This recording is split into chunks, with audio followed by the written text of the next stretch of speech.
Every Single Day, A Simple Prescription for Transformation, written by Bradley Charbonneau. Foreword by John Muldoon. Foreword by John Muldoon. Wow, I sort of can't believe I'm doing this, sitting down to write the foreword of Bradley's book. I'm honored, truly, but I still sort of can't believe I'm doing this. Part of me can't believe there's a book at all. There wasn't going to be one. I was pretty sure of that. And if you'd known Bradley back in 2012 like I did, you wouldn't believe it either. If you'd asked me back then, I'd say there probably wasn't going to be a real life book. Certainly not a sixth book. Not one like this. I worked with Bradley. I knew he was a, quote, former writer, his words. I knew he was good at his work, but he didn't love it. He loved writing, but he didn't actually write all that much. He had given it a shot, being a, quote, real writer, being a professional. He'd written and published a book. A travel guide. I'd read his essays and stories in magazines. They were really good. But that was his, quote, former life. That's how he put it. He would joke about it, but I now know it must have pained him. I'm a travel writer who doesn't travel or write, he'd chuckle and say. I remember walking one day with Bradley through the streets of San Francisco. There's a moment that sticks out to me. It didn't seem all that important at the time, but it does now. It was 2012, a rare sunny day in the late summer. We were talking about work and life and the usual topics friends talk about. We passed a little corner market with a green awning at the top of a hill in a not-so-great neighborhood. We were standing on the corner of Eddy and Leavenworth, waiting to cross the street. And that's when he told me. It smelled terrible, and I could barely hear him over the traffic. He said it sort of meekly, too, but that's when he really told me about his dream of being a writer. He opened up about the path he'd started to go down years earlier, how he'd, quote, given it a shot for 9 months, how he decided to, quote, be practical instead. He had a young family to support, and being practical was probably the right choice. But the way he said it, I could tell it still hurt. He told me how much joy he felt when he was writing, about the secret book he kept in a drawer, his great American novel. All the ideas he had and wanted to share, but never put down on paper. He would light up every time he talked about writing. It was clear he had a passion for it, but it wasn't a dream he was actively working on. I knew what had happened because the same thing has happened to me before. He'd let his dream rest. He'd left it sitting for too long, like an old car, and all the gears were rusted and fused together. Nothing was as shiny as it once was. It wasn't really going anywhere. He wasn't driving it, and every time he looked at it, he felt a little bit worse. Sure, he'd reminisce about the good old times, but I don't know if he truly believed they would come again. At best, it seemed bittersweet. He had lived his dream for a while, but he talked about it as part of his past. We'd have similar conversations sometimes, and his dream would come back into focus. I'd try to encourage him to write more often, to publish on his blog or maybe start a new one, or just go with pen and paper, whatever. It started to come up in conversation more often. As summer turned to fall, it seemed like the rust on Bradley's dream was starting to break loose, at least in his mind. Then, one foggy morning, in late October 2012, 3 guys walked into a cafe in downtown San Francisco. I really wish I had a funny punchline to follow that sentence. We sipped our enormous chai lattes and talked shop about our businesses. Bradley confessed his writing dream to our other friend at the cafe.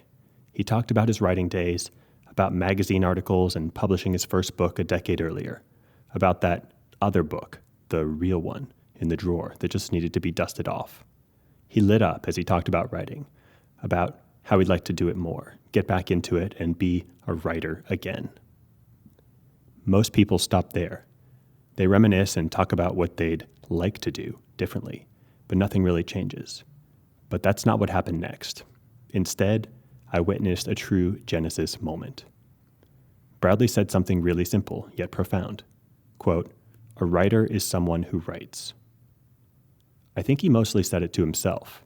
He was the one who needed to hear it after all. You could see his eyes light up a little bit as he put the pieces together in his head. Side note, I happen to run a project where I challenge people to take on 1-month personal experiments. So, sitting in the bustling cafe, I asked him, what if you took on a challenge and wrote something every day for a month? He was ready, excited. He said he'd up the ante and do one better. He'd write and publish something every single day for 1 month. The next day was November 1st. He wrote and published this on his blog. Quote, I suffer from the typical writer's block.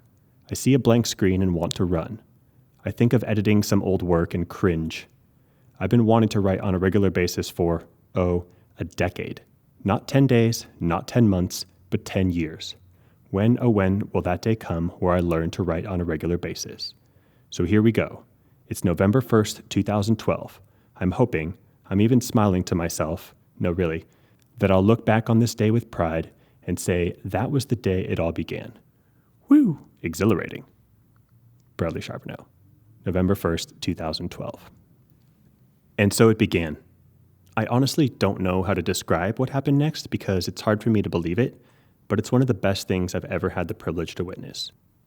Bradley completed his challenge and wrote and published something every day for a month. I saw him start to change right away. He became more excited and energetic. He'd say things like, I'm feeling like a writer again. And writing is bringing me closer to my kids. And I'm falling back in love with writing. He didn't stop when the month was over. He kept going. He wrote and published something every day for 100 days. Then 200. Then 300. Then a year. Then 500 days. Every time he hit a milestone, he made a choice to keep going. He wrote and published a book with his kids on the 10-year anniversary of publishing his first book. Then he did it again a year later. He hit 1,000 days in a row of writing and publishing something every single day. He no longer resembled the mopey, dejected, former writer that I'd known. He became unstoppable, a machine. It wasn't just about the writing either. It was a deeper transformation. He became much more confident and bold. He was inspiring and even intimidating in some ways. He wasn't the same person anymore. He took risks and wrote books and closed his business and moved his family halfway across the world. He's done so many things I couldn't imagine 2012 Bradley doing, that he couldn't imagine actually doing. I barely recognize my old friend these days, and I'm glad. He realized his dream and became a professional writer. This book is only a small piece of the proof of that. Bradley told me I could write whatever I wanted in this foreword. I'm allowed to tell stories of how depressed and defeated he used to be about his dream, about how we had the same conversations over and over and over again. I think I've done enough of that. I've done enough of that in my own life, and if you're reading this book, I'm guessing you can understand that before picture well enough without me droning on about it. So I want to say a few final things. I want to say that I'm very, very proud of my friend. That fact may not matter to you, listener, but it should. Because if there's something you want to do, something inside you that calls to you, your unrealized potential that you're not taking action toward, then you're probably not proud about it. I know it probably hurts in some ways. Maybe you've let your dreams rust. Maybe it feels like shit to even think about them. This book was written for you. I want you to know that it's possible to change. It is possible to do things you can't imagine right now. I want you to do what it takes to be proud of yourself. I want you to stop waiting for inspiration or motivation because those things only come after you take action on something that matters to you. Use this book as a guide. Hell, don't wait to get started until after you've listened to it. Start now. The title is all you really need to know, but there's great value beneath the surface. Those pills on the cover, they're the prescription you are looking for, but the true value isn't even about what you think it's about. There's a secret that reveals itself as you dig deeper. It's about the courage and pride you earn by being consistent with something that's hard at first. This is the medicine you take for the side effects. If there's something you really want to do or become, just start doing it. You can create amazing art, exercise your body to become stronger and more fit, build a great business or relationship, or hone a skill to the point of mastery. You just have to start doing it.